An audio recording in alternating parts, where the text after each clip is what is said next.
Hi, everybody. Dr. Loredana here with Life Mod Solutions. Today, we're going to talk about what does an ideal poop look like? What should it feel like? And then we're going to look at a chart and talk about where you land and what you can do in each scenario that you feel like you're in currently to kind of help support you through your bowel movements, right? Because pooping is important to be doing every single day where you feel completely emptied because poop is toxic. We need to get it out. Slow bowels increase the risk of bloating, gas, burping, all the digestive stuff, acid reflux that we're kind of most people are experiencing on a day-to-day basis. And then when you have diarrhea, now you're not effectively absorbing your nutrients effectively. It could cause fatigue. It could cause weight problems because you're not absorbing your nutrients. So your body's holding on to everything and lead to a lot of nutrient deficiencies. So let's talk about what does an ideal stool look like. So one, the feeling that you need to go is definite, but it's not irresistible. So you don't have to run to the bathroom. You're not going to have any accidents.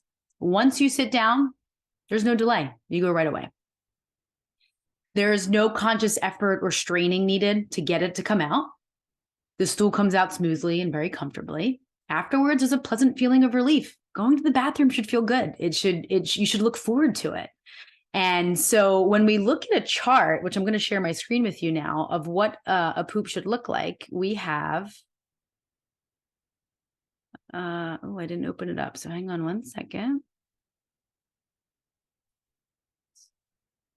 Here we go. Sorry, my screen's shaking here. Bear with me. Here it is. Okay, so when we look at this chart, we want to fall between type 4 is ideal. It's soft, it's a snake-like, it can smooth edges, it's easy to pass.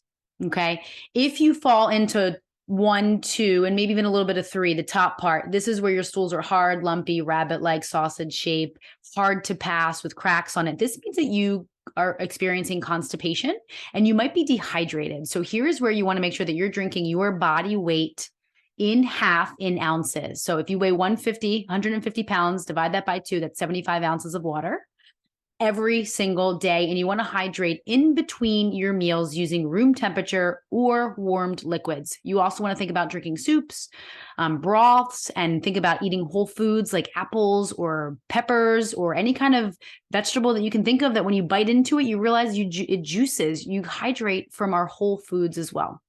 Now, if you fall into 5, 6, and 7, where the poop falls apart in the toilet, it doesn't hold its structure, it's very flat, it's mushy, or it's entirely liquid, and there's no solid pieces, you're falling into diarrhea zone. And that means that you're not absorbing your nutrients effectively. And so we need to slow down your digestive system. Another issue here is you're not having enough fiber in your diet. So one thing that you can do if you're 5, 6, or 7 is take 1 tablespoon of chia seeds, mix it in 6 ounces to 8 ounces of water, and you're going to drink that every day. You're going to want to monitor your stools because now the consistency may be shifting.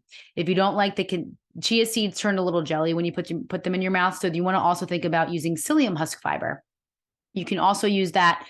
Find these things over the counter. Do not buy anything at the pharmacy like Metamucil. They have food colorings and flavorings that we're trying to avoid.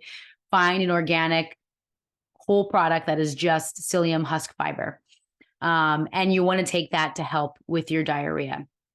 This will slow things down. Another thing is to add more, and this is also going to add more fiber to your diet as well. So this is going to help add more nutrients. It's going to feed the good bacteria in your gut. So that's what your poop should look like, is a number 4. That's what we're striving to work for. Again, number 1, 2, and 3, if you have constipation too, another thing you can think about adding is magnesium. So magnesium citrate and magnesium glycinate.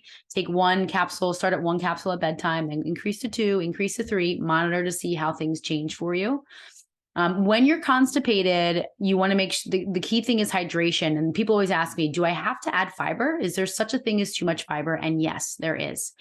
I prefer that you do not add too much fiber when you are constipated, but it does help as long as you're drinking enough water. So you could also try the psyllium husk fiber, but make sure that you're only using starting doses like a teaspoon at a time or 2 teaspoons at a time every single day in about 8 ounces of water, and you drink that down and just see how that changes your stools. It's low and slow whenever you're adding fiber, especially if you're constipated. Same thing applies with the diarrhea story. You want to make sure you're monitoring your bowel habits and adjust the dose accordingly. For diarrhea, you're going to start at a tablespoon of these products because you need more right now. And then you can go lower or less depending on how your stools change. So give these a shot. These are things that you may or may not have at home, but if not, they're cost-effective additions that you can get at any store. So let me know what you think. Let me know what works for you. Let me know where your stool lands on the chart. Where are you? And what's working for you? And please ask your questions. I'm here to help you. So like, share this video, follow my YouTube page so that you can get more information like this about gut health.